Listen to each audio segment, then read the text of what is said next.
All right. So just a quick recap here before we jump into the next section, as we're going to wrap up here in the next few minutes.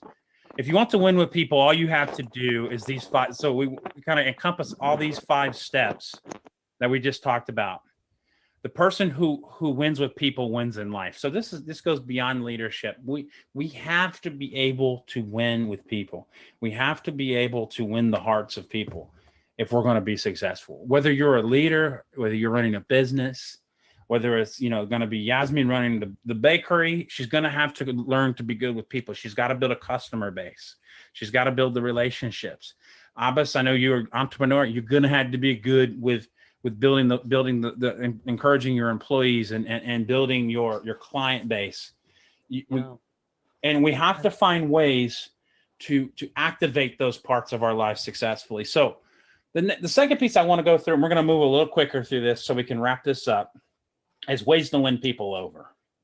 So one thing I want to put up front is we're talking about this idea that you, as leaders, we're going to have times when we are tasked to maybe push a new initiative or a new agenda or a new idea into our companies or to our business.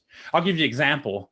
For me, there has been times where a decision has been made by the corporate of the company,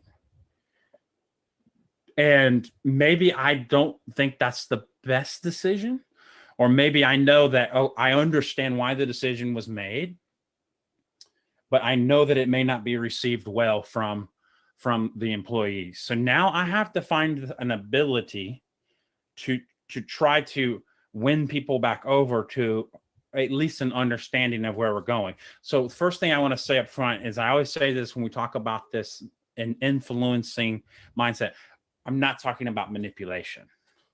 We have to be very careful that when we talk about influence, that we're not talking about manipulating people, because they're very close to the same thing. You can manipulate someone into doing something that you want them to do, and that's not our goal here.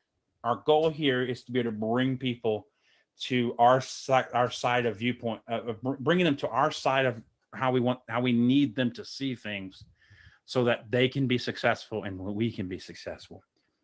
It's the heart of the leader that has to make the decision of whether this is a good thing or a bad thing. That's the difference. So the first thing that you have to have if you want to be able to have influence over people is we have to learn to control our emotions. So when we're looking at this idea that how do we win people over is we very simply have to learn to control our emotions. You always have a choice when dealing with a potential adversary. So this is someone who's against you. To react emotionally or respond rationally.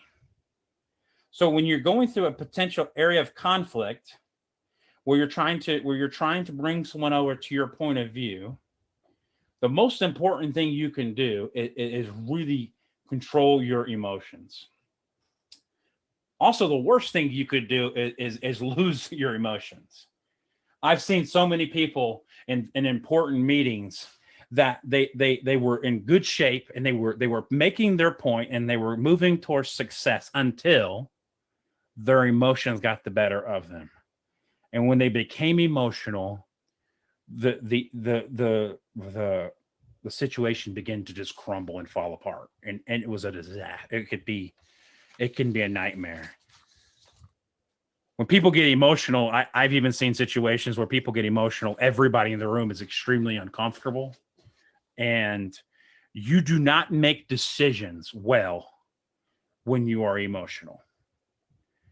So if you are in a point where you're now negotiating or where you're trying to bring someone who to your side of an agreement, if you are in an emotional state, wait. Don't do it until you're ready to take that step. If that means you've got to wait, take time, don't do it.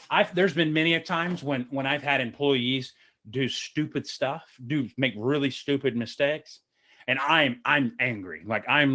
My blood is boiling inside my body, and I'm ready to just absolutely scream. And I'm ready. I'm slamming doors, and I'm not happy.